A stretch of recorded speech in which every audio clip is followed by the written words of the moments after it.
Bona nit. Iniciem ara de nou aquest programa especial amb aquest cicle d'entrevistes que hem estat fent al llarg de tota aquesta setmana aquí a Ona Codinenca i us posem en context, som a Ona Codinenca, són les 9:05 del vespre, fa 5 minuts que havíem d'haver arrencat aquest programa especial amb tota normalitat del món, però una mala guitza que ens ha passat l'ordinador ens ha fet retrasar l'inici d'aquest programa i de moment l'iniciem sense música i l'iniciem amb un format una mica diferent al que estem acostumats a fer-ho. Us dèiem, tornem a ser aquí en aquesta última jornada d'aquest cicle d'entrevistes. Avui en farem dues perquè el ple d'investidura s'ha convocat aquest divendres a les 8 del vespre. Per tant, d'aquí 24 hores justes, Sant Feliu votarà qui ha de ser el nou alcalde o alcaldessa del consistori. Un esdeveniment que seguirem en directe des d'aquí, des d'Ona Codinenca, una mica abans de les 8 del vespre. Cada dia d'aquesta setmana us hem intentat acostar a les veus dels diferents partits que formen el consistori en aquests moments de canvis. Fa tot just una setmana Sant Feliu registrava la dimissió de qui ha estat alcalde durant 13 anys, de Pere Pladevall. Un escenari previst en un pacte que les formacions de Junts i PSC havien signat fa un any, però que arribava alhora en un moment d'una crisi política generada per uns tuits xenòfobs del mateix alcalde.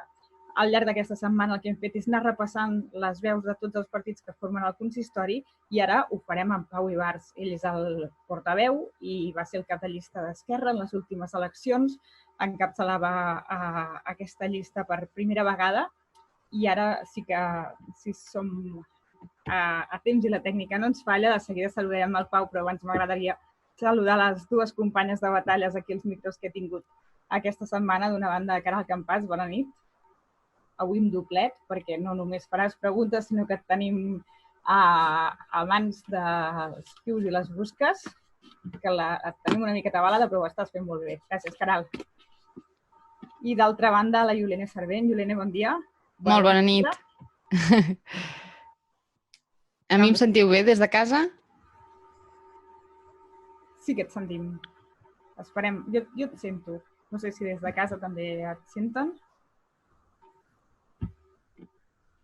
Esperem que sí. I ara sí, anem cap a l'altra banda, cap a casa seva, a saludar en Pau Ibars, portaveu d'Esquerra a l'Ajuntament. Bona nit, Pau. Bona nit. Molt bona nit a tots. Gràcies per fer aquesta programació especial en aquests temps convulsos de política municipal, però alhora també apassionants. Gràcies a tu i gràcies per la comprensió i per entendre aquests 8 minuts de retard que anem i aquest inici una mica diferent d'aquesta entrevista. Com estàs, Pau? Bé, molt bé. Per sort, doncs, he tingut la sort de poder seguir teletreballant aquests temps de confinament, de coronavirus i doncs, també donant suport, intentant resoldre problemes d'aquests tècnics que sembla que aquesta setmana personalment em persegueixen força, però bueno, tot sigui això, tot sigui això. La setmana passada ens vam trobar amb una cosa que no havíem viscut mai, que era l'anul·lació d'un ple per problemes tècnics, doncs sembla que aquestes coses van repetint. El ple del que parlem s'havia de fer dimecres passat, finalment es va fer divendres, és aquest ple que va significar el canvi d'alcaldia a Sant Feliu. Pere Pladevall va renunciar de tots els seus càrrecs. Era una mesura que ja se sabia, perquè així ho preveia el pacte d'investidura que van signar Junts i el PSC, però confiàveu que es produís, Pau? Bé, de fet, una primera esmena, no? Jo diria que el pacte no descrivia que renunciés a tots els seus càrrecs, descrivia que hi havia d'haver un relleu a l'alcaldia i, doncs, per tant, deixava a l'aire una mica la resta de condicionants i al final també és normal, perquè entenem que l'acte de regidor és un acte que és personal i que és una decisió molt pròpia de la persona que l'ostenta, doncs decidir si entrega l'acte i deixa relleu al següent de la llista o no. Nosaltres ho hem reclamat sempre i, de fet, en el cas també del company del PSC que està vivint fora del poble, ja li hem reclamat alguna vegada fora del ple i també en sessió plenària, doncs ho hem reclamat sempre, que la gent que no estigués disponible o que no pogués destinar temps a l'Ajuntament deixés l'acte i deixés relleu al següent. En aquest cas, evidentment, en el cas dels exalcalde, doncs no és que no tingués ganes o és que no hi fos, però doncs, les condicions i l'aritmètica del consistori que van generar les últimes eleccions municipals i els pactes posteriors doncs, van establir aquest final del mandat de l'alcalde, doncs, que, com dèiem, doncs, ja fa un any que ja estava previst. Llavors, consideres que els esdeveniments d'aquestes darreres setmanes respecte a les piulades de Pere Pladevall han condicionat aquest desenllaç també de la regidoria? Bueno, podeu haver accelerat una mica, però jo no crec que hagi tingut tampoc molt pes amb la... És a dir, si vols ho reformulo més clar. Creus que si no hagués passat tot aquest escàndol dels tuits hagués deixat la regidoria? Poder no ho sabem. Però alhora també, bueno, o sigui, no és un moviment només de coherència personal, sinó que és un moviment també polític i això, doncs, o sigui, el moviment de Xalacta té un rerefons també que vol ser marcadament polític i això tampoc se'ns ha d'escapar. En quin sentit creus que és un moviment polític?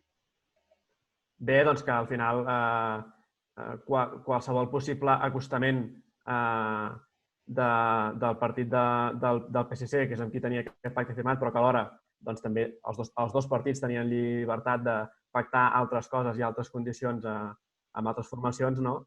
Doncs la sola possibilitat de que el PSC establís converses o establís acords amb altres formacions, jo crec que va ser més aquest el detonant que no pas el tema del tuit, en el sentit que, bueno, doncs que tenint en compte doncs, que el Pere deixa l'alcaldia i, a més deixa l'acte de regidor, el PSC no pot fer cap altra cosa, diguem-ne, moralment, que acabar complint aquest pacte que van firmar ara fa un any. Tornant ara de seguida anirem amb això del pacte, però abans tanquem el tema aquest de la piulada. L'Esquerra vau fer una piulada condemnant-ho gairebé al mateix moment i l'endemà vau fer un comunicat conjuntament amb Primàries amb el que reprovàveu la publicació i dèieu que no era la primera vegada que havíeu de denunciar aquest tipus de paraules per part de l'alcalde. A què us referíeu amb aquesta expressió? Bé, doncs això, no? Que no és el primer cop que l'alcalde, a partir de les seves xarxes, doncs, fa tuits, si bé poder no són directament xenòfobs com aquest cas, no? Però tuits molt desafortunats, opinions personals que creiem que, si bé són personals i també hem de primar i hem de respectar per sobre de tot la llibertat d'expressió, el càrrec d'alcaldia implica un to institucional i un respecte institucional que s'ha de mantenir. I aquest respecte s'ha perdut amb personal de l'Ajuntament, s'ha perdut amb càrrecs electes i s'ha perdut fent bromes al ple sobre l'orientació sexual d'algun dels membres. Vull dir, a partir d'aquí el tema del tuit és una cosa més no anecdòtica, però vull dir que jo crec que no és el detonant, en cap cas. En tot cas, és un petit accelerador o és una petita gota que fa vessar el vas, però que no és la primera vegada. Segurament el que sí que ha passat és que hi ha hagut altres mitjans digitals, no? I el que sigui, doncs, que se n'han fet més ressò i fins ara havia passat més desapercebut. Han estat 13 anys de Pere Pladevall davant del dia. Des de la vostra formació, com valoreu aquests anys liderats per Pere Pladevall a Sant Feliu? Bé, nosaltres ho vam dir el dia del ple, no? Li hem dedicat unes paraules perquè creiem que al final 13 anys de dedicació a una alcaldia són 13 anys de molts maldecaps, de molta feina i al final sí que és cert una frase que ha anat repetint molt ell i que al final la podria dir qualsevol, diguem-ne, perquè és certa, no? Que és que al final si no fas res tampoc t'equivoques. I nosaltres hem estat políticament confrontats amb l'equip de govern per la manera de fer i per l'organització que tenien a nivell de partit, per la comunicació, per moltes coses. Però és evident que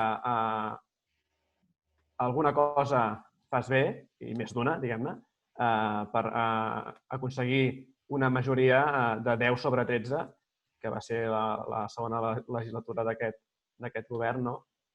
Jo crec que el poble fa 13 anys necessitava canvi, hi havia una mica de base de que no anava prou bé i el poble va votar canvi i vam passar d'una majoria absoluta d'un color a un altre. Vull dir, vam girar com un mitjó. I a partir d'aquí, si treballes bé i fas les coses una mica més amb coherència, tindràs gent que estarà a favor teu i tindràs gent que estarà en contra. Però si ho fas amb una mica de coherència i dedicació, és normal que la gent això t'ho reconegui. D'altra banda, també creiem que, i ho hem dit manta vegades, diguem-ne, també en debats i en xerrades, que en principi 2 legislatures haurien de ser suficients. De fet, jo personalment crec que els mandats haurien d'estar limitats per llei i això serveix per alcaldes, serveix per diputats, serveix per presidents del govern i per l'estament que sigui, no? Tots. En tot cas, 2 o 3 legislatures haurien de ser suficients. I això val per tots els colors polítics, evidentment, quan el poble veí, que va haver-hi majoria absoluta d'Esquerra també per 3 legislatures, doncs al final també dèiem, home, poder que deixem relleu perquè és sa i és bo i és democràtic que hi hagi relleu en els mandats i en les formacions polítiques. D'aquests 13 anys d'alcaldia de Pere Pladevall, el primer dels 3 mandats, tot i tenir aquesta majoria absoluta que va passar de Convergència cap al PSC, on aleshores militava el ja exalcalde, va pactar amb Esquerra. Vosaltres vau formar part del primer govern Pladevall. Sí, correcte, estàvem dins del govern. En els 2 últims mandats, ja fora del PSC, ja amb la formació de Junts, us ha seguit buscant. De fet, públicament a la ràdio us havia demanat el seu suport.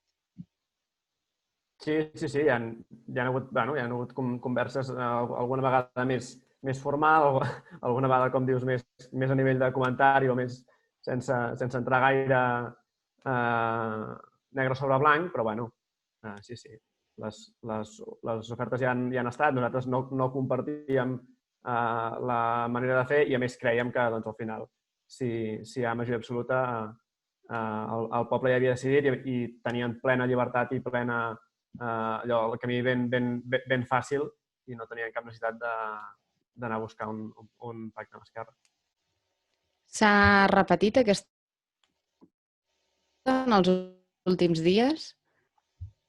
T'he perdut una mica, Irene. S'ha repetit el què? Ai, disculpa, potser no se sentia bé. S'ha repetit aquesta oferta en els últims dies?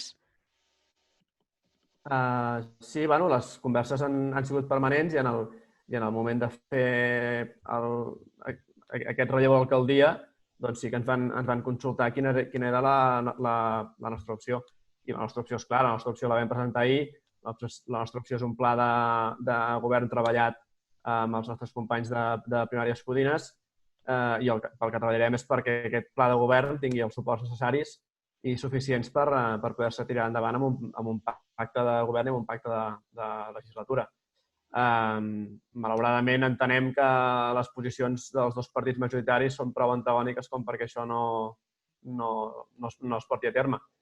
Però, en fi, nosaltres farem la nostra feina, com hem vingut fent fins ara, i seguirem treballant perquè creiem que les mesures necessàries que ja vam presentar ara fa un any en campanya electoral i que vam acabar de rematar ahir amb aquesta presentació del pla de govern, que al final és una mica la conjunció de propostes dels programes electorals, no només de primàries i d'Esquerra, sinó també propostes que hi havia del Partit Socialista i inclús propostes que són tan genèriques que les portem tots els partits, no? Almenys el del CIRC, que les seves eren una mica especials. Doncs, més enllà d'això, nosaltres creiem en això, apostem fermament per això i doncs fins aquí. De seguida, ara apuntaves aquest pla de govern que vau presentar ahir dimecres juntament amb primàries. Abans d'entrar de ple en les propostes que recull aquest pla, analitzem una mica el pacte que va fer possible l'alcaldia ara fa un any entre Junts i el PSC. Heu seguit l'execució d'aquests 44 punts que recollia el pacte i com valoreu la seva execució? Bueno, sí que hem fet una mica de...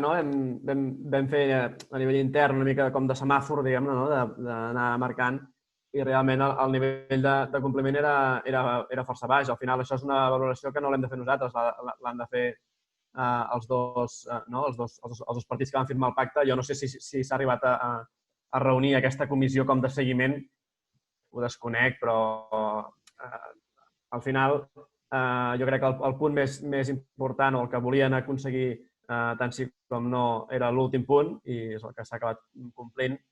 I ara aquell suposat pacte que al final, evidentment hi havia mesures que eren més a llarg termini, però sobretot les de curt termini que es podien haver concretat perfectament en aquest any de legislatura, aquest primer any de legislatura de mandat que hem passat, doncs moltes no s'han complert i alguna que s'ha complert és més aviat estètica. Llavors, a partir d'aquí és això, la valoració l'han de fer els dos partits i si creuen que és bona o prou bona o al final creuen que pel fet de complir-se aquest relleu, no sé si ve fins i tot com un punt annex, com un punt extra del relleu de l'alcaldia, doncs ara sembla que això serà el gran full de ruta dels propers 3 anys. És una mica... O sigui, ens sorprèn que que els grans objectius de legislatura quedin plasmats en aquests 44 punts que realment queden coixos en molts àmbits. Pau Ibars, portaveu d'Esquerra Republicana Sant Feliu de Codines. Són les 9:21, som en aquesta entrevista de balanç d'aquest primer any de mandat i dels últims esdeveniments a l'Ajuntament de Sant Feliu. Seguim parlant amb tu de seguida, però farem un minutet de música i de seguida reprenem aquesta conversa. Bé, seguim en aquesta entrevista quan són les 9:26 del vespre. Gràcies per seguir amb nosaltres, gràcies per continuar una codinenca i disculpes per aquest reguitzell de problemes tècnics que estem tenint aquest vespre. Disculpes sobretot al Pau Ibars, qui pacientment està esperant a l'altra banda. Pau, estàvem fent la valoració d'aquests punts de l'acord entre PSC i Junts. Una de les coses que preveia aquest acord era una taula de seguiment del pacte, que deies en la resposta anterior es deduïa que no us havien convocat mai. També es preveia que es consensuessin les grans obres o els grans temes de poble amb tots els partits que formeu el consistori. Ha estat així, això, aquest any? No, jo quan parlava de taula de seguiment em referia a la taula que ells havien de fer. Evidentment que no ens han convocat a la taula d'un seguiment d'un pacte on no hi som, això és lògic. I bé, en el cas de... Perdona, deies? Els grans temes de poble, sí. No, de fet, no només això, sinó que jo crec que hi havia algun tema prou important o prou rellevant en algun ple, com era un tema de desenvolupament de plans parcials urbanístics i temes així, que no estaven parlats ni amb el propi PSC. En algun cas ens vam trobar alguna votació que després va portar a cua un cop acabada la sessió dins la mateixa sala, perquè el PSC no sé si es va abstenir o va votar en contra, i suposo que l'equip de govern comptava que sense parlar-ho ja votarien a favor d'aquell punt. Per tant, si no treballaven les coses o no pactaven les coses prou importants o prou rellevants amb el seu soci no un soci de govern, però soci d'investidura, diguem-ne, doncs tampoc esperem que les treballessin o que les parlessin amb nosaltres. I, de fet, doncs, nosaltres hem anat sempre fent el nostre camí, defensant la nostra manera de fer, abstenint-nos, sí, poder més en els casos com hem vingut fent ja des de fa 5 anys en temes d'organització interna. Creiem que és una cosa molt discrecional de cada govern i de cada partit i que cada govern s'organitza com vol, per tant, tampoc ens hem posat en contra. És una cosa molt interna seva, diguem-ne, però de distribució de carteres, totes aquestes coses.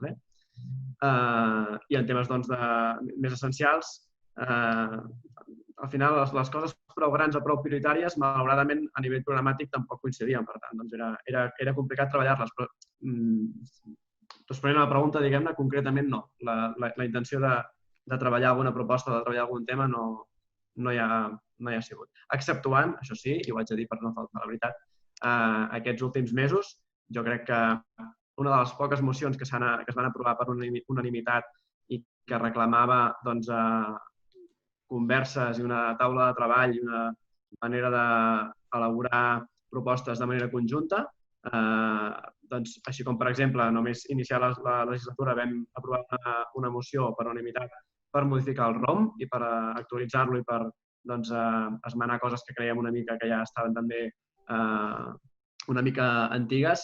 Doncs aquesta taula o aquesta comissió de renovació del ROM no s'ha arribat a convocar mai.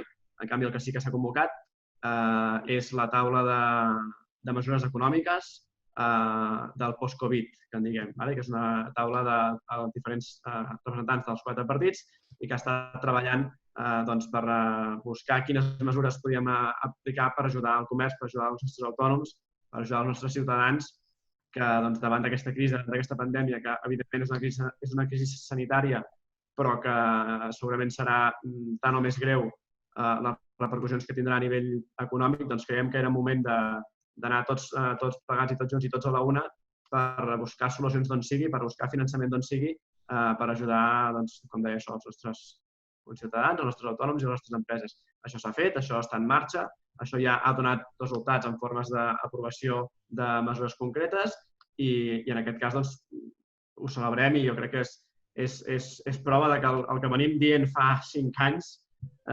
dona fruits quan es fa, perquè evidentment 4 persones i 4 maneres de veure les coses diferents i 8 ulls, diguem-ne, veuen més que 2 i al final fan que les coses agafin tots els matisos i totes les vessants que poden tenir, que cada proposta, que cadascú aporti des de la seva banda ideològica i programàtica i que al final la proposta resultant sigui molt més completa, molt més vàlida i a més tingui tot el suport de tots els partits, que això també és important. Precisament una de les coses que volíem comentar, que ha sigut cabdal en aquest últim any, ha sigut la crisi per la Covid-19 i la gestió d'aquesta pandèmia. I parlàvem en aquest mateix espai amb el portaveu de Primàries Codines, Joan Fontserè, que criticava una mica en la mateixa línia que ho feies tu fa uns moments, diguéssim que abans d'explicar-nos l'excepció d'aquesta moció, que no es comptava amb l'oposició a l'hora de gestionar aquesta crisi, que aquest havia sigut un dels punts que li retreien, diguéssim, al govern municipal. Com valora vostè la gestió que s'ha fet i, en especial, diguéssim, aquest tema de comptar amb tots els partits per fer front a una crisi d'aquesta magnitud? Bé, exceptuant el tema aquest de la comissió, sí que és veritat que sobretot al principi nosaltres ens vam oferir, com hem vingut fent infinitat de vegades, a col·laborar i a donar suport i a oferir les nostres mans, diguem-ne, per fer part de la feina i per arremangar-nos per solucionar problemes que generava aquesta situació. I simplement el govern es va limitar a crear una comissió d'informació i de valoració de crisi, però que al final bàsicament era unidireccional, perquè sí que teníem torn de paraula i podíem preguntar i podíem plantejar tots els temes que volguéssim. Però que filosòficament hem fet això, les dades són aquestes, les mesures que hem pres i que hem adaptat a partir dels BOEs publicats traslladats a Sant Feliu i ja està. I sí que hem fet un seguiment setmanal, però més enllà d'això, i deixant a banda aquesta comissió de mesures econòmiques que sí que s'ha creat, no anem més enllà.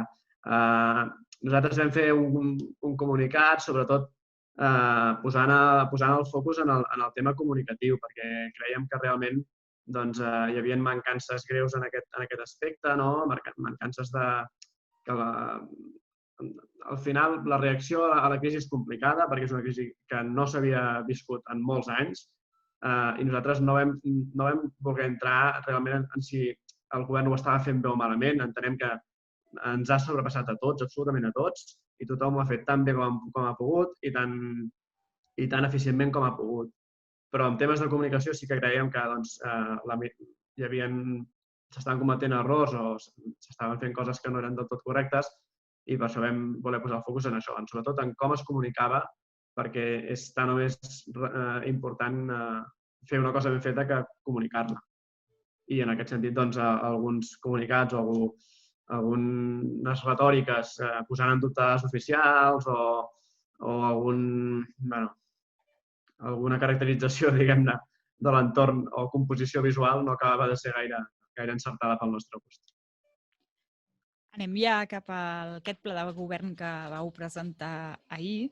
Hi ha molts punts, no serem, evidentment, a temps a repassar-los tots, però sí que hi ha un punt que tots els 5 partits que vau concórrer a les eleccions portaven al programa electoral i que també recull el vostre el vostre pla de govern, que recollia el pacte entre Junts i PSC, però que en Dani Fonoll, en l'entrevista que vam fer-li en aquest espai, ja ens van dir que no creia viable en aquest mandat, que és el PUM, el Pla d'Ordenació Urbana Municipal. Des del vostre punt de vista, seria viable poder-lo arrencar ara, que queden 3 anys de mandat? Un segon, que em col·loco jo també en lloc. Això, vale, a la diapositiva de tema d'entorn. De fet, és amb el tema que vam començar la presentació ahir. Aquest entorn, que entenem entorn com a entorn principal o de primer pas als nostres carrers i a les nostres places, i després un entorn en segon terme, com és el preciós entorn que tenim, però que també hem de cuidar i hem de treballar, que és l'entorn que envolta el poble. Pel que fa al que deies del POM. El POM és una eina que creiem que és molt necessària, que no és gens fàcil de redactar i de fer, implica molta feina, molt temps, molts tràmits, i nosaltres hem parlat amb gent de la Diputació de Barcelona, amb gent del Departament de Territori, i al final el que ens diuen és segurament no seria possible, diguem-ne, tenir una aprovació definitiva del POM, encara que ens hi poséssim ara, i més havent perdut, o havent suposadament perdut, ja m'enteneu, aquest primer any. Però al final és una cosa que et pot ocupar legislatura i mitja, o mandat i mig, pràcticament poder 2 legislatures, i per tant s'ha de començar, perquè si no comencem mai, no l'acabarem mai. I al final, si anem fent passos tan a poc, doncs, en comptes de 2 legislatures seran 3. El POM implica passos previs, com comentàvem, el catàleg de masies, de camins, de patrimoni, una diagnosi sobre el sòl urbanitzable, sobre com s'ha de distribuir aquest sòl, implica moltes coses que nosaltres, de fet, calendaritzàvem a un tema per any, diguem-ne, i arribàvem al 2022 amb aquest encàrrec de l'estudi previ del POM, que a més això, si ho fas, diguem-ne, tirant milles, com podeu oferir algun partit o algun municipi, poder es cursos algun termini. Però si ho fas com pretenem fer-ho nosaltres, que és de forma participativa, que és donant la veu a la gent i als ciutadans de Sant Feliu, és posant al final una presentació de les propostes finalistes per acabar votant, doncs jo crec que segurament no l'acabaríem votant abans del 2023, però sí que es podrien deixar els tràmits força embastats perquè es produís aquesta votació. En tot cas, crec que les línies, un cop més, crec que les línies de l'actual govern no van pas en aquest sentit i, per tant, no crec pas que es compleixi cap ni d'aquests terminis ni d'aquesta filosofia d'engegar el POM, perquè que és respectable, diguem-ne, però la seva filosofia és desenvolupar tots els plans parcials abans de fer un POM, i això també trigarem molts i molts anys a tenir-los desenvolupats i a tenir-los acabats. Per tant, al final nosaltres creiem que no té sentit tenir un urbanisme que es basi en unes normes del 87, que sí que s'han anat refent o s'han anat actualitzant en alguns temes o en alguns aspectes. Creiem que ara, que ja anem tard, però que és necessari un pla urbanístic municipal general nou i quan abans ens hi posem millor. Bé, durant la presentació del pla de govern, una de les coses que criticàveu és el baix pressupost que té el consistori de Sant Feliu. Llavors, amb aquests diners, quina de les propostes que heu presentat en el pla de govern és viable? Amb els diners que tenim actualment, vols dir? Bé, aviam, Sant Feliu, al final, el que necessita és, propostes moltes. Al final hi ha propostes com, per exemple, com canviar el punt de càrrega de cotxes elèctrics. Això ho hem de poder fer amb el pressupost ordinari. Vull dir, té un cost ínfim respecte al pressupost. Però sí que hem de caminar cap a un pressupost que ens permeti fer inversions. I tradicionalment al nostre municipi doncs, estem construint el poble i l'organització municipal d'una manera en què, doncs, si no venen inversions de fora o si no depenem de les subvencions o de les partides de la Diputació o del POSC o d'altres organismes doncs, que financien inversió local, doncs és molt complicat portar-los a terme. Al final és un peix que es mossega la cua.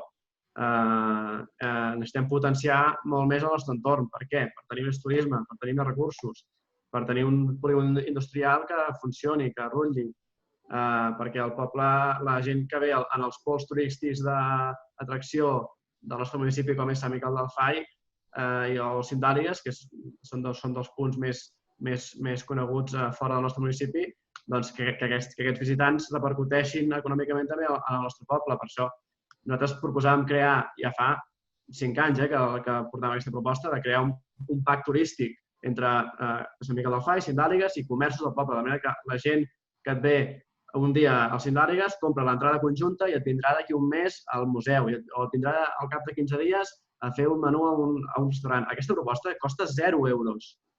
No té cost i no es fa.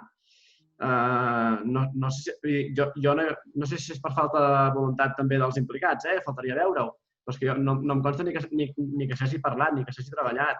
Llavors, al final hi ha coses que sí que són de pressupost, evidentment, començant per això, per un POM o continuant per la variant, que no la pagarà Sant Feliu de Codines, la pagarà la Generalitat. Però hi ha coses que també costen això, 0 euros i que tampoc es fan. Llavors, nosaltres estem aquí simplement per això, per explicar-les, per posar-les ben clar i ben en detall i per buscar tots els suports possibles per aplicar aquestes mesures el més aviat possible, perquè hi ha moltes que són urgentíssimes, perquè el poble millori i tiri endavant. A més d'aquestes que comentaves per incrementar, diguéssim, el pressupost anual, també parlàveu ahir a la presentació d'una regularització d'impostos. Això suposaria un increment? Sí, pot ser, evidentment, sí. I aquest increment s'aplicaria, com veu explicar l'altre dia en el ple, diguéssim, des d'una perspectiva d'intentar d'equitat més que d'igualtat, o no aplicaríeu aquest criteri en aquest àmbit? És a dir, en quin format ho plantegeu? Bé, al final el que pensem sobretot és que les coses siguin clares, perquè sembla que sovint a Sant Feliu no acaba de ser clar qui es beneficia de què i tot el tema de les bonificacions que hi ha, doncs sembla que a vegades hi ha certa confusió. Nosaltres quan parlàvem d'organitzar tot això també ens referíem a això, a dir hem de ser clars, hem de ser rigorosos i, per exemple, nosaltres una de les coses, sense anar més lluny, que ens va sobtar i que de fet ho hem comentat, no sé si era una comissió informativa o un ple, de que s'autoritza es fa davant d'una petició d'una terrassa, és un exemple superpuntual, però perquè m'entengueu. Davant d'una autorització d'una terrassa d'un establiment comercial de Sant Feliu, se l'autoritza a posar aquesta terrassa, però no se l'informa de quin preu té, de quin cost té, saps? I la resposta del govern va ser, al final, per l'ínfim cost que té això, tampoc cal posar-ho, o no els hi ve d'aquí. Són coses que no poden quedar en un gris, no queda clar què pagaran, no queda clar... No, hem de tenir claríssim quant costa cada metre quadrat, qui el paga, perquè és espai públic, és espai de tots, i si algú en treu un rendiment, doncs evidentment tothom ha de pagar perquè una part d'aquest ús de l'espai públic, com fa tothom. No estic dient que hi ha gent que no pagui, que ningú malinterpreti, però que són coses que han de quedar clares i que han de ser, sobretot, iguals per tots. Anem ja a l'últim bloc perquè ens queda un quart d'hora per tancar l'entrevista. A principi d'aquesta entrevista ens ho mig deixaves anar. Quin feedback heu tingut amb el PSC d'aquest pla de govern? Perquè pel que de les teves paraules se'n deduïa que havia estat molt ben rebut i que fins i tot havien mostrat interès a donar-hi suport si no fos perquè els últims esdeveniments s'han precipitat. Anaves per aquí? Sí, el feedback que hem tingut per part del PSC va ser, jo crec que força positiu. Van fer numeroses esmenes o numerosos comentaris a l'esborrany del pla, que de fet, com va dir també, em sembla que el Joan, no he sentit tota l'entrevista, però em vaig sentir un tros, de que és un pla viu. Vull dir, al final és un pla que, com dèiem, parteix dels programes, però que també parteix de tots els comentaris i de totes les converses que hem tingut durant aquest any amb multitud de ciutadans del nostre poble. Llavors, ells van fer unes quantes esmenes que eren pràcticament acceptables per defecte totes, diguem-ne, vull dir que sí que hi havia alguna cosa que no veien clara poder a nivell de plaços o coses que nosaltres proposàvem molt a curt termini, doncs ells no ho veien tan clar, però al final tot hauria sigut gestionable i acceptable. Evidentment, ells es van trobar amb un pacte firmat que es va acabar complint, diguem-ne, i que entenc que han de tirar endavant. No sé si he respost del tot bé, Gemma, si no... Sí, més o menys. El cap de la llista de primàries ahir en aquest espai d'entrevista afirmava que abans de la crisi desencadenada pels tuits el PSC no tancava les portes al pacte amb vosaltres. També heu tingut aquesta percepció? Sí, vaja, almenys és el que ens van comunicar ells, no? De forma clara. No és que no tanquessin les portes, és que ens van dir una mica...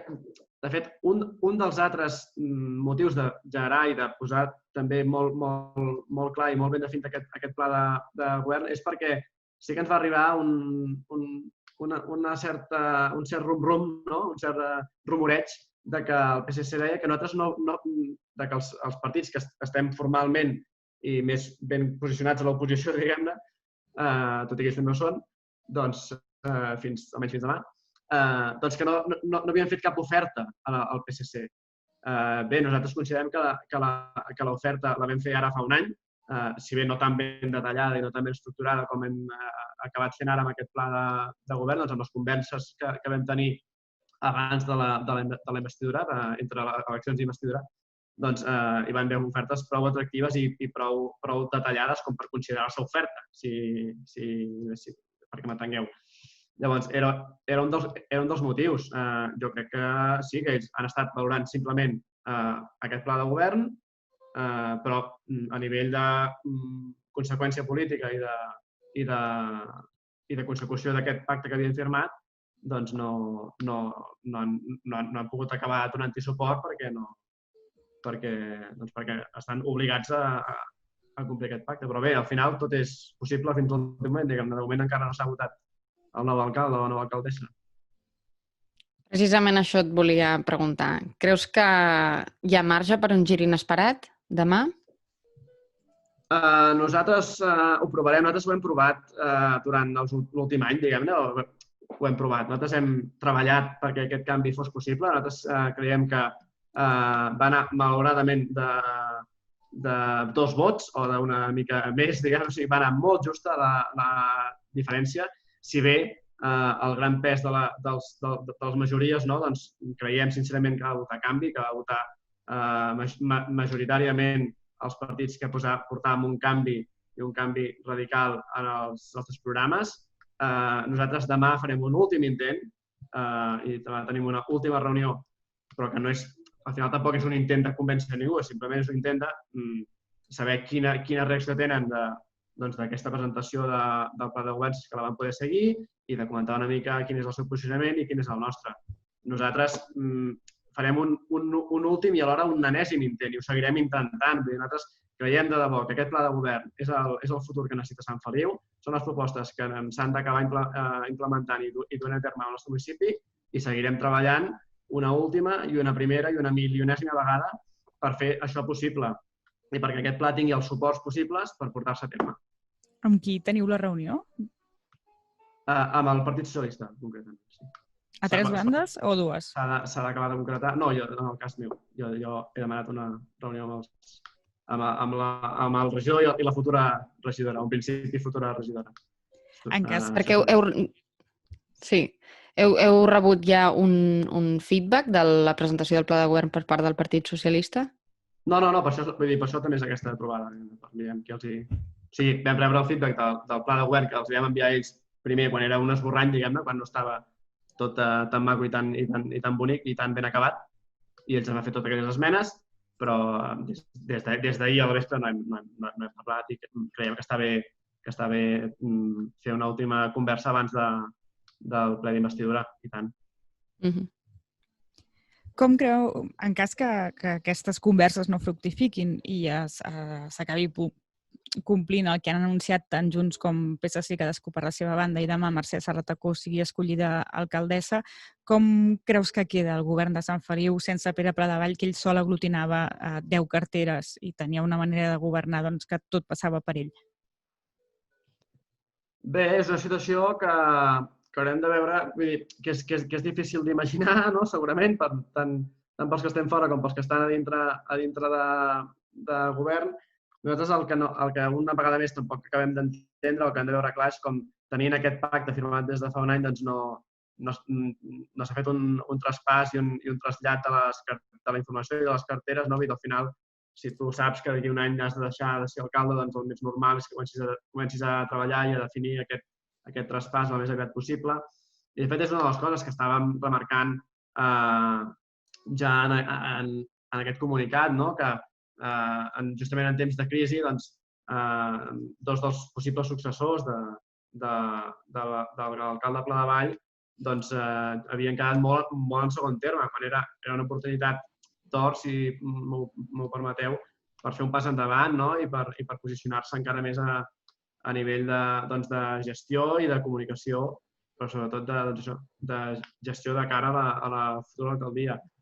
Evidentment, tothom té un vot de confiança, no? I tothom té uns 100 dies de gràcia. Jo crec que doncs, aquests canvis els hi costarà d'implementar unes setmanes, perquè si no ho han fet fins ara, doncs, evidentment, el traspàs comença ara i serà una mica llarg, i haurem de veure com evoluciona tot plegat. Nosaltres, d'entrada, també, i ho vam dir en l'últim ple de Pladevall, creiem que el que segur que no passarà en aquest cas és que les formes es perdin com sí que ha passat, i ho hem vist, no? Aquestes últimes setmanes, en parlàvem al principi de l'entrevista, amb el cas de l'alcalde, i creiem que això és un pas endavant, sobretot per la gent que està més el dia a dia treballant amb ells, ja siguin treballadors o siguin companys de partit. Creiem que només per aquest tarannà diferent de la pròpia persona, doncs les coses seran diferents. Evidentment, l'avaluació més política doncs l'haurem de fer a unes setmanes o uns mesos vista. Com deia, tothom té uns dies d'impàs i de canvi. Malauradament no és el canvi que nosaltres voldríem, però doncs, al final la nostra proposta té els suports que són ara, que no són majoritaris. Què creus que quedarà de la manera de fer de Pere Pladevall en aquest Ajuntament? No ho sé, no sabria dir-te. Al final, d'entrada, no? També veiem que tot i no ser alcalde, doncs segueix voltant bastant per la casa de la vila, i veurem fins a quin punt doncs, les coses canvien. Entenc que, com deia, que hi ha un tema hi ha uns terminis pel que fa al traspàs i que això anirà canviant successivament en el temps. No m'atreviria a dir què quedarà. Jo, al final, molt a llarg termini, crec que, i també li vaig dir a l'alcalde al seu moment, crec que al final sempre queden normalment les coses bones. Doncs al final, quan penses en Can Buixó, en el camí del Parc Usar, en coses que se n'han fet que al final, quan mires 20 anys enrere, doncs queden aquestes coses. Més que possibles faltes de respecte o possibles sortides de to. Espero que sigui així. Una de les vegades d'aquestes que comentàvem abans, informals, que Pere Pladevall et va oferir entrar en el seu govern, que va ser aquí a la ràdio mateix, la teva resposta va ser que no formaríeu mai part d'un govern on hi sigués ell perquè no compartíeu la seva manera de fer les coses. Si hipotètic govern futur de Junts i PSC us fes la mateixa oferta, ara que no hi és ell, canviaria la vostra posició? És difícil perquè al final, tot i que evidentment les maneres de fer són importants, també, com dèiem, no? El que anem és el contingut i al final una cosa complementa l'altra. Si bé, evidentment, nosaltres no ens trobàvem còmodes a nivell d'això, de formes amb l'exalcalde, tampoc té sentit que entrem a formar part d'un govern que no vol un pont perquè vol desenvolupar plans parcials, que allà on hi ha un problema de circulació o d'invasió d'espai de les voreres i planta una pilona més en comptes d'una jardinera o d'un arbre, és que des de les coses més simples fins a les coses més de política de legislatura no les compartim massa amb la manera actual de funcionar de l'actual govern. Si les coses canvien, ara mateix jo no puc predir el futur, però vaja, crec que haurien de canviar molt perquè realment es donés aquesta situació que tu ara plantejaves. En el cas que els partits del govern valoressin positivament el seu pla de govern, els agradaria que se'l fessin seu? Sí, hi ha propostes que sí, al final són propostes que són bones, que creiem que són bones per Sant Feliu i que jo, de fet, el dia que les presentàvem a la nostra presentació de la candidatura aquí al Casal Cultural, doncs vam tenir l'actual portaveu de Junts per Sant Feliu que parlant sobretot l'exemple aquest que estava posant abans, del tema del pacte turístic i tal, i al final de l'acte, i espero que no li serà greu que expliqui aquesta conversa que vam tenir, doncs que em va dir, hosti, Pau, ara això semblarà que ens ho hem copiat, no sé què, perquè jo també ho vull implementar. I jo li vaig dir, dic, Dani, endavant, o sigui, copia-t'ho, però fem-ho, sisplau, perquè és que ja fa 5 anys que Esquerra reclama aquest pacte turístic i ningú l'està fent, saps? I estem perdent recursos, i estem perdent turisme, i estem perdent posar Sant Feliu una mica en el mapa, i això no ens ho podem permetre.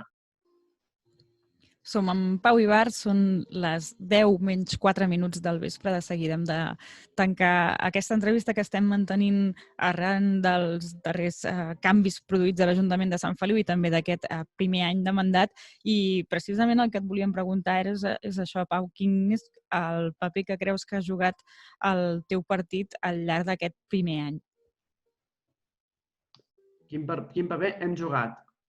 Sí, què és el que heu aportat o què ha canviat respecte o què heu fet canviar respecte a governs anteriors? Al final, jo crec que els papers van canviar per l'aritmètica electoral. Jo crec que nosaltres hem aportat propostes que, com dèiem, en molts casos s'han vist lògiques i s'han vist coherents perquè s'han aprovat per unanimitat, com és modificar el patronat de la ràdio, com és modificar el ROM, com és modificar infinitat de coses i de millores. I, d'altra banda, també hem estat allà quan les coses no ens han agradat, quan no s'han fet de la forma correcta que nosaltres crèiem. Trobem a faltar, sí, això, com deia al principi de l'entrevista, una mica més de treball de totes les formacions, que quan l'hem tingut i l'hem fet ara últimament amb el tema del Covid, doncs crec que ha donat molt bons resultats i anem tard, diguem-ne, en aplicar aquesta manera de treballar o de funcionar, on al final, en un poble tan petit, els 16 regidors, diguem-ne, haurien de tenir feina a fer perquè de feina n'hi ha per tothom i no te l'acabes. Doncs, Pau Ibars, moltíssimes gràcies per aquesta hora de conversa i moltes gràcies també per comprendre i entendre els problemes tècnics que ens han impedit iniciar el programa com marquen els cànons. Gràcies i seguim parlant d'aquesta situació. Nosaltres, Caral Campàs, Iolene Servent i Tom Falqués de la producció, us demanem que no marxeu, escoltem una petita sintonia i de seguida seguim aquí, en aquest cas, amb Rubén López, portaveu del PSC de Sant Feliu de Codinàs. Gràcies, bona nit.